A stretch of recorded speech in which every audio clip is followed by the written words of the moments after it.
But I think so you had said two things that really stood out to me. One was that you were there. So you made you were there. You were around where the opportunities were. You didn't know what they were, but you were there. I think that's number one. But number two is you said you didn't have a plan, which, I'm a strategy planner type of person. Yeah. You didn't have a plan. And I feel like that's the opportunity that so many of us miss because we grow up thinking, here's your plan. What's your plan? My brother says this all the time. He's got this 5-year plan. He always has since he was 10 years old. And I feel like if things don't exactly follow the plan, people just say, it's not for me. And that's where we're missing opportunities. I think plans work for some people. And right. But you have to be willing to deviate a little bit. You do. You have to be able to step out. I don't know.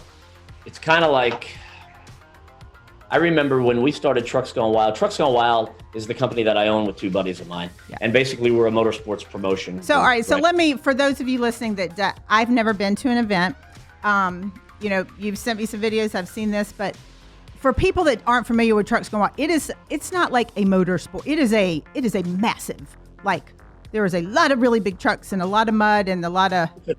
It's a party. It's a big party and a bunch of mud. There's a lot of bathing suits. There's a lot, but it is literally like a big party. So when I first saw it, because I had no idea, I was like, oh my God, somebody's making a lot of money doing this. It was great, but the people were having so much fun. Like those videos are insane. Oh, they love it. They love it. You just play. It's outside. Yeah. So cool. But from four-wheelers to your side-by-sides, which is like your Razors and Rhinos and all that, to big trucks, to dune buggies, to everything in between. And it's all different. We go over basically Mississippi River east, south to north in the U.S. And then we do one up in Saskatchewan with my buddy in Canada every year. Back in the day when it started, my business partners and I, we all got together. Like I could get in front of the camera or record radio commercials. My other business partner is like a fabricator builder. He had a shop. He can build anything. It's like, hey, dude, we need a metal piece that's going to look kind of like this and have holes drilled here. No problem. It's done in 5 minutes. And my other buddy was like the technical guy. He could do everything behind the scenes, run all the studio stuff. He went to Full Sail in Orlando, so he was like a sound studio guy. Full Sail's huge for sound. Yeah. Yeah. The three of us, we realized when we started this company, you couldn't afford a mechanic to come work for you on a startup. You couldn't afford to pay a host, and you couldn't afford to pay a guy in the background making sure everybody looked and sounded good. So we just did that ourselves, and that was how we did it. So if anybody wanted to come in and do what we were doing, they had a lot of money out where we were just bootstrapping it. And yeah. I don't know, it just grew and grew and grew. And I don't know really where I was going with that, but my point was that didn't exist before we did it. Right. And we started out just as fun, and then it escalated. Well, and I think that's an opportunity. Like follow your passions, follow what's excitement. Sometimes it's going to work out on a big scale like this did, but other times it may not. But I feel like so many times people get stuck in this monotonous rut where they're just like, I clock in, I clock out, I clock in, I clock out. And it's just no fun. You can't live life thinking it's just about showing up and then going home and then doing the same thing the next day.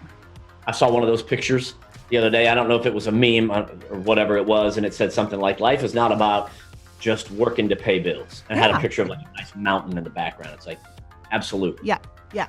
So I agree with you 100%. So with everybody kind of that's listening that's like, all right, where do we go? What do people do? How would you if Matt Steele could change the U.S., what would you do with these people? First of all, I would try to get people on track with their debt. And I'm not going all Dave Ramsey, Clark Howard on you. You totally are all Dave Ramsey, Clark Howard. I know this. I do not care what anybody thinks of me, right? And I have not worried about status. I'm not worried about the car I drive. Now, admittedly, that gets a little easier after you've had a little bit of success. Yeah. And I got a pretty nice truck. Not gonna lie to you. It is. It's very tall. It is, and the John Deere tractors are pretty cool. Tractors are cool. Yeah. But and that's a process of working. But I don't drive a $150,000 car or anything like that. And you got time for a real quick story? The thing that really put me on with debt years ago. We were in my town, and we were at my friend's house. They just built this gigantic house, and he was a banker. Back right before the crash, and we're there and everybody's eating and drinking. And I'm sitting there with my ex-wife at the time, who I still get along with. I'm like, how are they paying for this? 1 year later, they lost that house.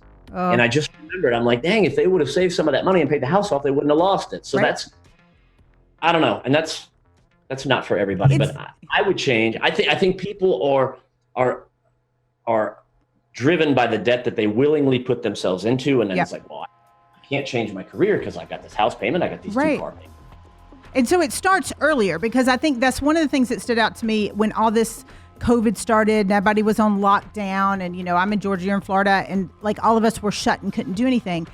And I remember you saying, this was, I don't know, maybe May, June, somewhere there, you're like, I think I'm the only one that's not stressed out having to stay at home, because you've done stuff in the past that enabled you to do that. But you're right, I feel like we start in this cycle. So we definitely have to do a debt episode, because that's what gets people in this hole where they feel like they can't make a change. And that's frustrating for me.